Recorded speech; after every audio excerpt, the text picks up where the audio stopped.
Welcome to AV news. వార్తల్లో ముందుగా ముఖ్యాంశాలు. నా భుజానికున్నది భారతీయ టీకానే, బోరిస్ జాన్సన్.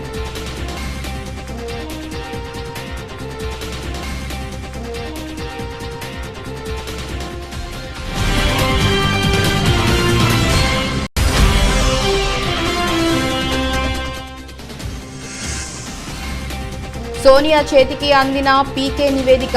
మే నెలలో కాంగ్రెస్లో చేరనున్న ఎన్నికల వ్యూహకర్త.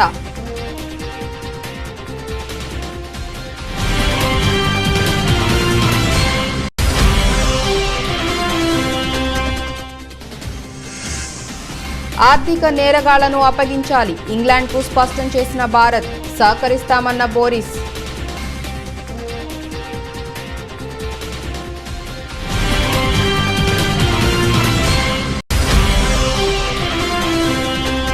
క్యాన్సర్ రోగానికి బలైపోతున్న వారి సంఖ్య పెద్ద ఎత్తున పెరుగుతున్న పరిస్థితుల్లో దాన్ని నివారించాల్సిన అవసరం ఉంది. ఎమ్మెల్సీ కల్వకుంట్ల కవిత.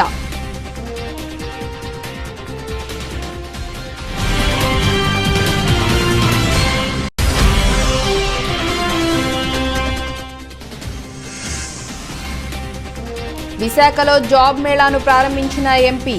యువతకు మెరుగైన జీవితం కల్పించాలనే ఉద్దేశమన్న విజయసాయిరెడ్డి.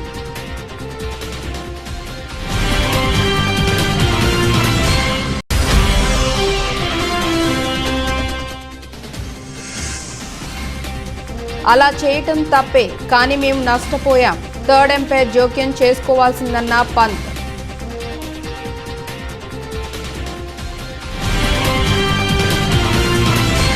తనతో సహా 100 కోట్ల మందికి పైగా ప్రజలకు భారత్ కోవిడ్ టీకా అందించిందని బోరిస్ ప్రశంసించారు.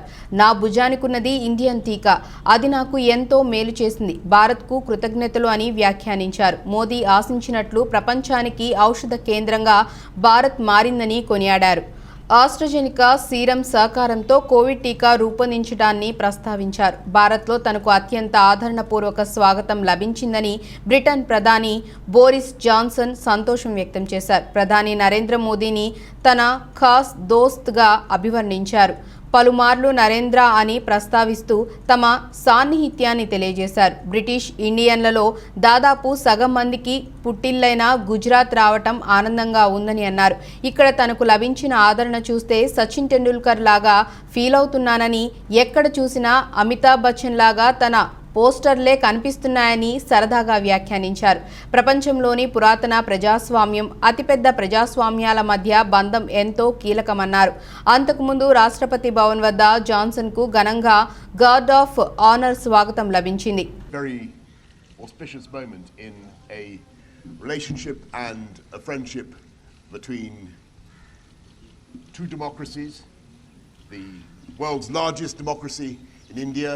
The UK, one of the world's oldest democracies, and I don't think that things have ever been as strong or as good between us as they are now. So thank you for the wonderful reception that you've given us. I was amazing. I want to say particularly to the people of Gujarat. We had, I mean, they put on a most fantastic welcome for us. Yesterday, Narendra. It was absolutely extraordinary. I've never seen such a joyful reception. I wouldn't get that necessarily everywhere in the world, but it was absolutely fantastic to come and see your own home state for the first time. So thank you all very much. Thank you.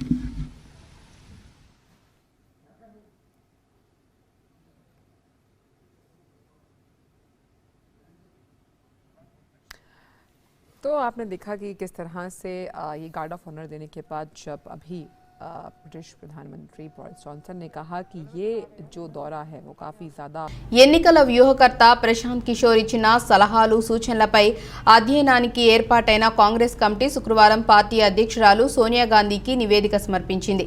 Congress పునర్జీవనానికి 2024 Lok Sabha ఎన్నికలను ఎదుర్కోవటానికి చేపట్టాల్సిన చర్యలు, తీసుకురావాల్సిన నిర్ణయాలపై సోనియా ఇతర senior నేతల సమక్షంలో ఇటీవల పీకే సుదీర్ఘమైన ప్రెజెంటేషన్ ఇవ్వటం తెలిసిందే. ఆయన సిఫార్సులపై అధ్యయనానికి ప్రియాంక గాంధీ, కేసీ వేణుగోపాల్ తదితరులతో సోనియా కమిటీ వేశారు. వారంలోగా నివేదిక ఇవ్వాల్సిందిగా ఆదేశించారు. వారిచ్చిన తాజా నివేదికపై నేతలతో సోనియా చర్చలు కూడా జరిపినట్లు సమాచారం. కాంగ్రెస్ పునర్జీవనానికి పీకే గట్టి వ్యూహాలే సూచించారని దిగ్విజయ్ అన్నారు. ఆయన చేరికపై పార్టీలో ఎవరికీ అభ్యంతరాలు లేవని చెప్పారు. పీకే బహుశా మేలో కాంగ్రెస్లో చేరవచ్చని ఆ పార్టీ వర్గాలు చెబుతున్నాయి. తీవ్ర ఆర్థిక నేరాలకు పాల్పడి విదేశాలకు పారిపోయిన నేరస్తులను రప్పించి చట్టం ముందు నిలబెట్టడం తమకు అత్యంత ప్రాధాన్యమైన అంశమని ఇంగ్లాండ్కు భారత్ స్పష్టం చేసింది. దీన్ని తాను అర్థం చేసుకున్నానని భారత్ పర్యటనలో ఉన్న ఆ దేశ ప్రధాని బోరిస్ జాన్సన్ చెప్పారు. భారత చట్టాలను తప్పించుకునేందుకు తమ న్యాయ వ్యవస్థను వాడుకోవాలనుకునే నేరగాళ్లను ఎన్నటికీ స్వాగతించబోమని స్పష్టం చేశారు. ఆర్థిక నేరాలకు పాల్పడి ఇంగ్లాండ్లో తలదాచుకుంటున్న విజయ్ మాల్యా, నీరవ్ మోదీలను అప్పగించాలని చాలా రోజులుగా భారత్ ఒత్తిడి తెస్తోంది. శుక్రవారం ప్రధాని మోదీతో చర్చల అనంతరం ఉమ్మడి మీడియా సమావేశంలో జాన్సన్ మాట్లాడారు. ఆర్థిక నేరగాళ్లను భారత్కు అప్పగించేందుకు బ్రిటన్ ప్రభుత్వం ఆదేశాలు ఇచ్చిందని చెప్పారు. న్యాయపరమైన కారణాల వల్ల ఈ ప్రక్రియ క్లిష్టంగా మారిందని వివరించారు. మోదీ జాన్సన్ చర్చల్లో ఆర్థిక నేరగాళ్ల అప్పగింత అంశం ప్రస్తావనకు వచ్చిందని విదేశాంగ కార్యదర్శి హర్షవర్ధన్ శ్రింగ్లా చెప్పారు. ఈ విషయంలో భారత్ వైఖరిని జాన్సన్కు మోదీ వివరించారని చెప్పారు. దీనిపై జాన్సన్ సానుకూలంగా స్పందించినట్లు తెలిపారు. Good afternoon, distinguished Prime Ministers, members of both delegations, friends from the media. We will now begin with the press statements. May I now request Shri Narendra Modi, Prime Minister of India, sir, to make his press statement. Your Excellency, Prime Minister Boris Johnson, distinguished delegates, media के हमारे साथी, नमस्कार। सबसे पहले मैं प्रधानमंत्री Boris Johnson और उनके डेलीगेशन का भारत में हार्दिक स्वागत करता हूं। प्रधानमंत्री के रूप में भले ही यह उनकी पहली भारत यात्रा है, लेकिन एक पुराने मित्र के रूप में वे भारत को बहुत अच्छे से जानते हैं, समझते हैं। पिछले कई वर्षों से भारत और यूके के संबंधों को मजबूत करने में प्रधानमंत्री जॉनसन की बहुत महत्वपूर्ण भूमिका रही है। इस समय जब भारत अपनी आजादी का अमृत महोत्सव मना रहा है, प्रधानमंत्री बोरिस जॉनसन का यहां आना अपने आप में एक ऐतिहासिक पल है। और कल तो पूरे भारत ने देखा है कि आपने अपनी भारत यात्रा का शुभारंभ साबरमती आश्रम में महात्मा गांधी को श्रद्धा सुमन अर्पित करके किया। फ्रेंड, पिछले साल ఏయూ ప్రాంగణంలో వైఎస్ఆర్సీపీ ఆధ్వర్యంలో ఏర్పాటు చేసిన జాబ్ మేళా కార్యక్రమాన్ని ఎంపీ విజయసాయిరెడ్డి ప్రారంభించారు. ఈ సందర్భంగా ఆయన మాట్లాడుతూ యువతకు మెరుగైన జీవితం కల్పించాలనే ఉద్దేశంతో ముఖ్యమంత్రి వైఎస్ జగన్మోహన్ రెడ్డి పనిచేస్తున్నారు. ప్రభుత్వం రంగంలోనే కాదు ప్రైవేట్ రంగంలో కూడా ఉద్యోగాలు కల్పించాలని సీఎం భావిస్తున్నారు.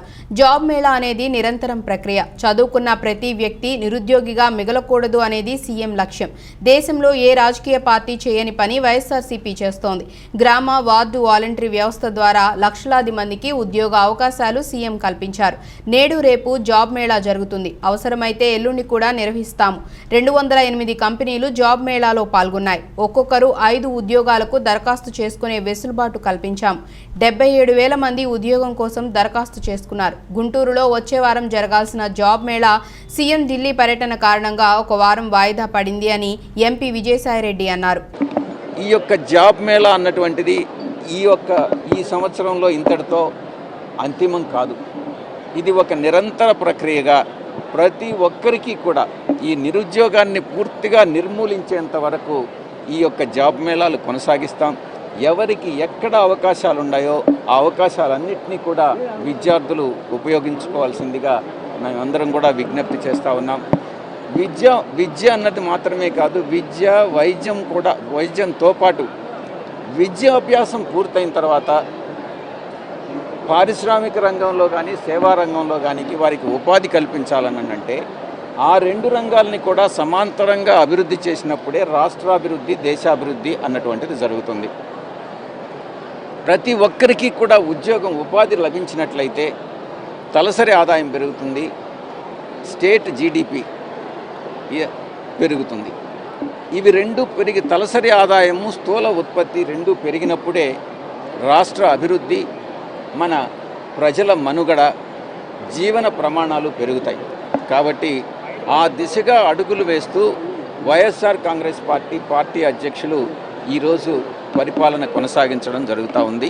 దీన్ని భవిష్యత్తులో కూడా మేము కొనసాగిస్తాం. తప్పకుండా ప్రతి ఒక్కరికి కూడా ఉద్యోగ అవకాశాలు కల్పిస్తాం.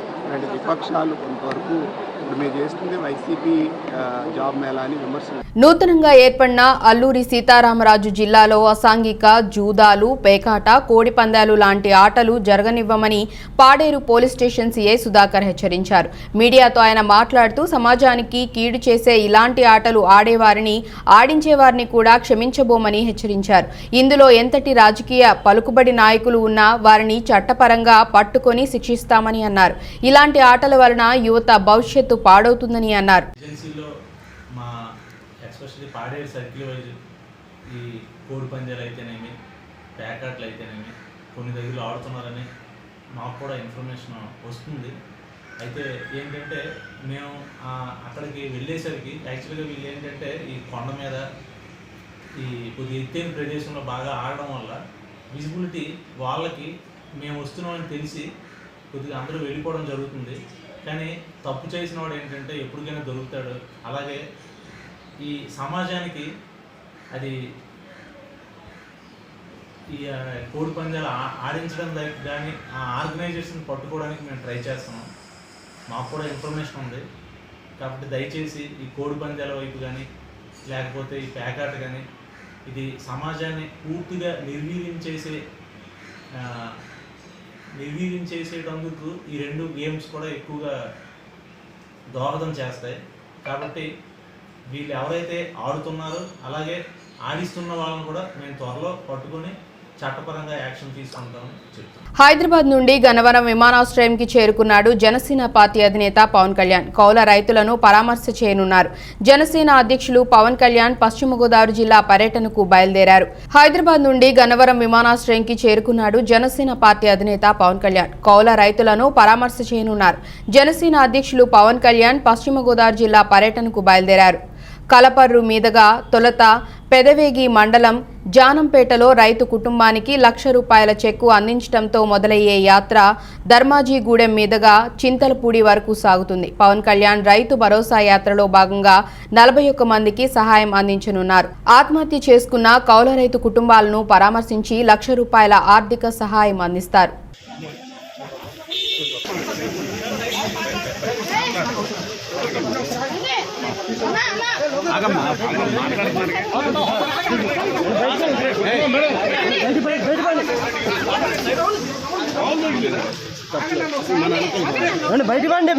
ప్రకాశం జిల్లా ఒంగోలులోని డోక్రా అక్క చెల్లెమ్మలకు వరుసగా 3వ సంవత్సరం వైఎస్ఆర్ సున్నా వడ్డీ పథకాన్ని 1,260 కోట్ల రూపాయలను డ్వాక్రా అక్క చెల్లెమ్మలకు నేరుగా వారి ఖాతాలోకి జమ చేసిన సీఎం వైఎస్ జగన్మోహన్ రెడ్డి ఇచ్చిన హామీలను ఎక్కడ ఆపకుండా రాష్ట్రంలోనే డ్వాక్రా మహిళల అభివృద్ధి కోసం వైఎస్ఆర్ సున్నా వడ్డీ పథకాన్ని వరుసగా 3వ సంవత్సరం విజయవంతంగా అక్క చెల్లెమ్మల ఖాతాలో జమ చేయటం జరిగిందని అన్నారు.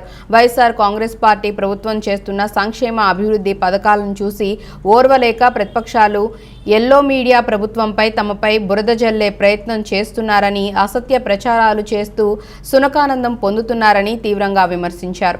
తొలి ఏడాది చెల్లించిన సున్నా వడ్డీ కింద ఏప్రిల్ 2020లో 1,258 కోట్లను చెల్లించాం.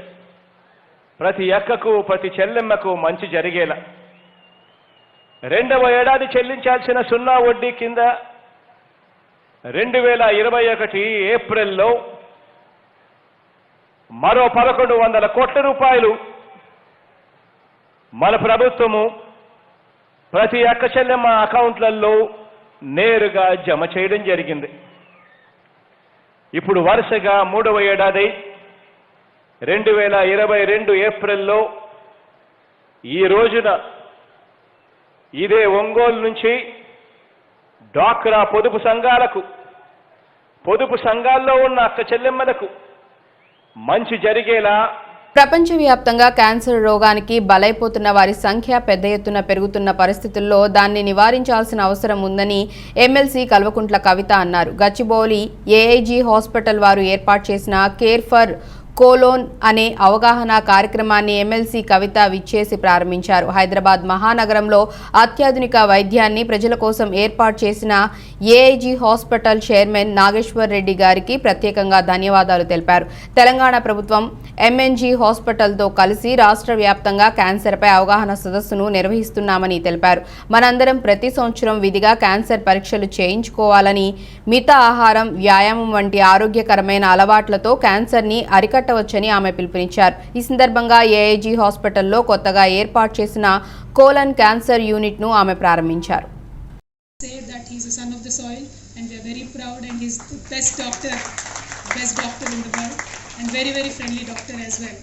సో డాక్టర్ని చూడగానే సగం రోగం తగ్గిపోతుంది అంటారు కదా.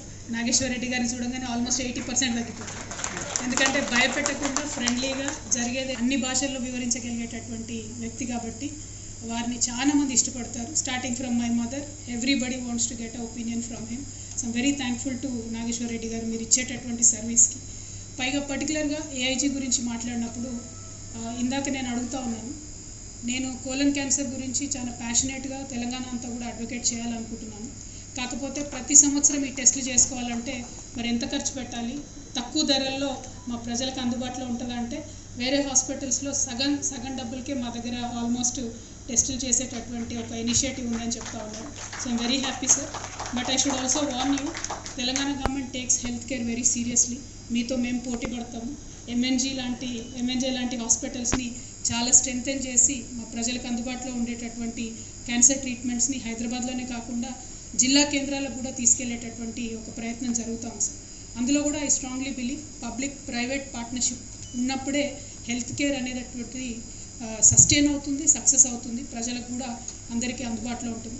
అల్టిమేట్గా మనం ఎవరమైనా ఇంత బాధ్యతతో పొద్దున 5:30కి లేసి వచ్చి ఇంత సైకిల్లోకి ఇవన్నీ చేసేది ఎందుకంటే కర్నూలు జిల్లాలోని నందికొట్టూరు నియోజకవర్గాన్ని సస్యశ్యామలంగా తీర్చిదిద్దేందుకు సీఎం వైఎస్ జగన్మోహన్ రెడ్డి సహకరిస్తున్నారని, మరింత అభివృద్ధి చేసేందుకు కృషి చేస్తానని శాప్ చైర్మన్ బైరెడ్డి సిద్ధార్థరెడ్డి మీడియాకు వివరించారు. మీడియాలో తనపై వస్తున్న ఆరోపణలను తీవ్రంగా ఖండించారు. పార్టీ మారే ప్రసక్తి లేదన్నారు. తనపై నమ్మకంతో సీఎం వైఎస్ జగన్మోహన్ రెడ్డి అడిగిన ప్రతి పని చేశారని తెలిపారు. కావాలనే కొన్ని మీడియా సంస్థలు తనపై తప్పుడు ప్రచారం చేస్తున్నట్లు తెలిపారు. ముఖ్యమంత్రి గారి దృష్టికి కూడా నేను తీసుకొని వెళ్ళాను.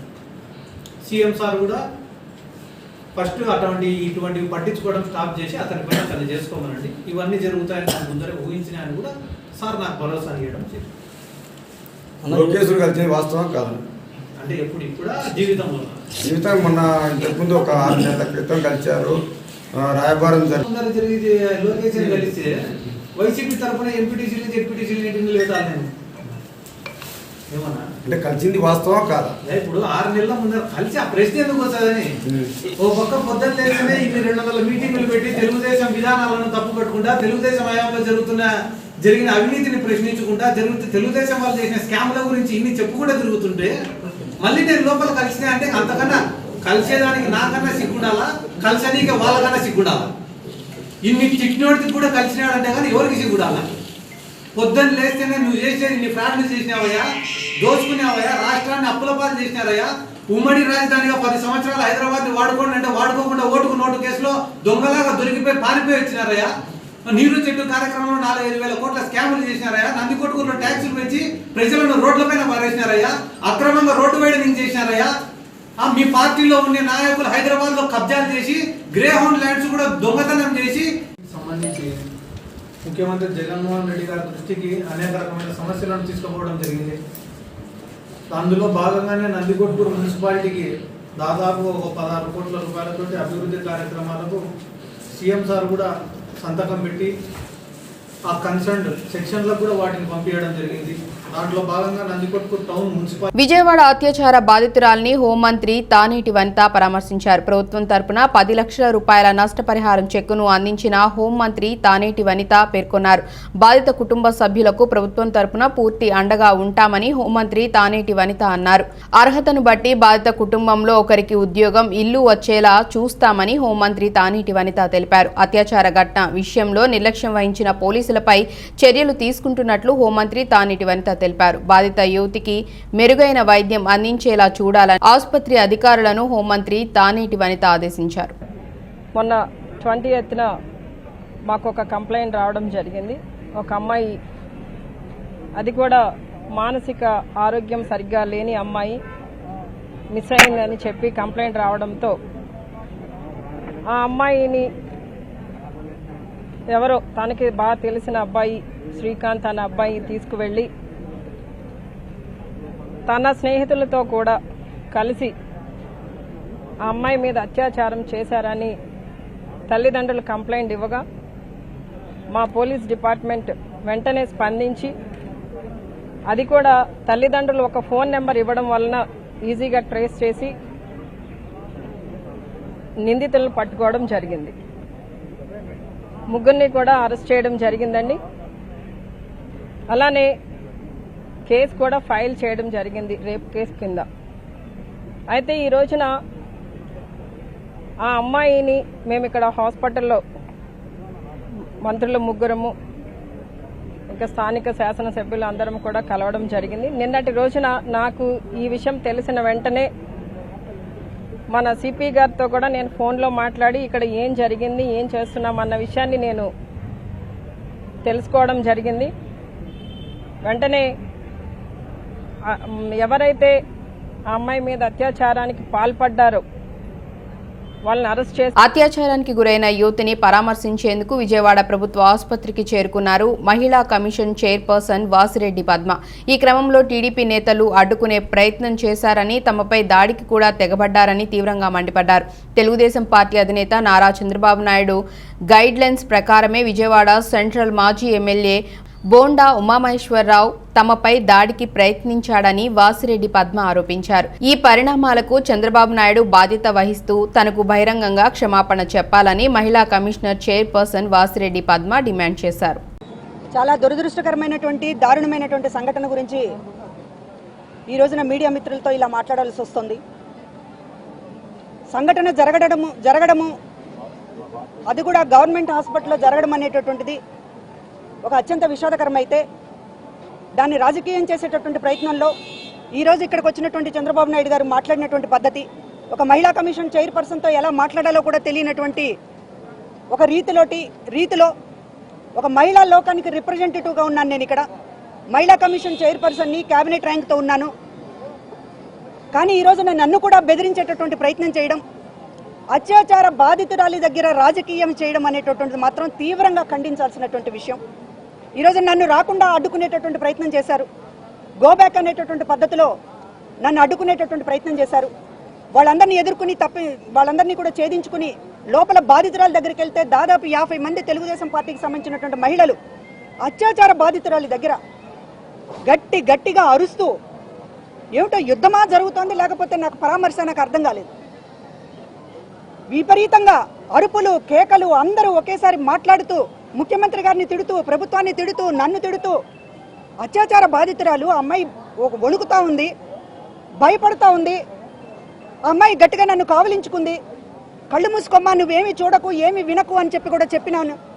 అందరినీ రిక్వెస్ట్ చేశాను, రూమ్ బయటకు వెళ్ళి మీరు గట్టిగా అరవండి, నేను సమాధానం చెప్తాను.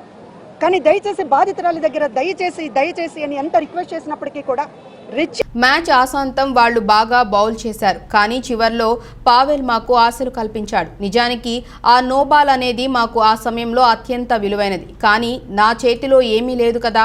ఈ విషయంలో మేము నిజంగా పూర్తి నిరాశకు లోనయ్యామని ఢిల్లీ క్యాపిటల్స్ కెప్టెన్ రిషబ్ పంత్ అన్నాడు. కాగా ఐపీఎల్ 2022లో భాగంగా శుక్రవారం రాజస్థాన్ రాయల్స్తో ఢిల్లీ తలపడిన సంగతి తెలిసిందే.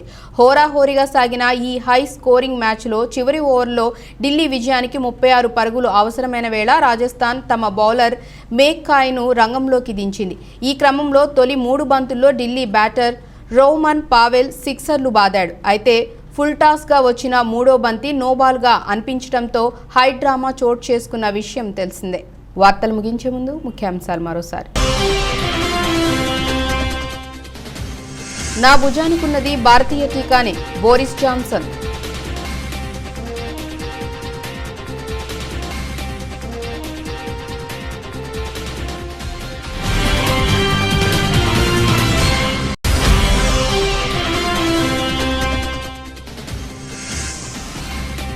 సోనియా చేతికి అందిన పీకే నివేదిక, మే నెలలో కాంగ్రెస్లో చేరనున్న ఎన్నికల వ్యూహకర్త.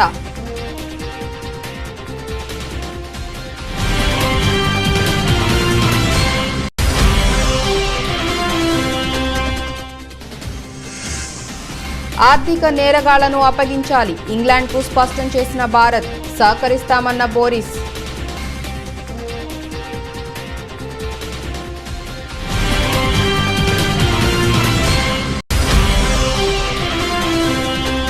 క్యాన్సర్ రోగానికి బలైపోతున్న వారి సంఖ్య పెద్ద ఎత్తున పెరుగుతున్న పరిస్థితుల్లో దాన్ని నివారించాల్సిన అవసరం ఉంది, ఎమ్మెల్సీ కల్వకుంట్ల కవిత.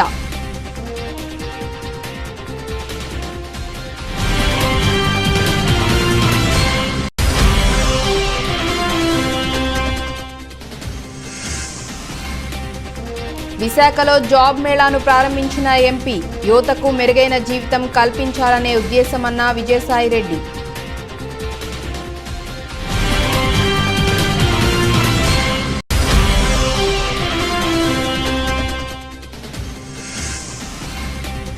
అలా చేయటం తప్పే, కానీ మేము నష్టపోయాం, థర్డ్ ఎంపైర్ జోక్యం చేసుకోవాల్సిందన్న పంత్.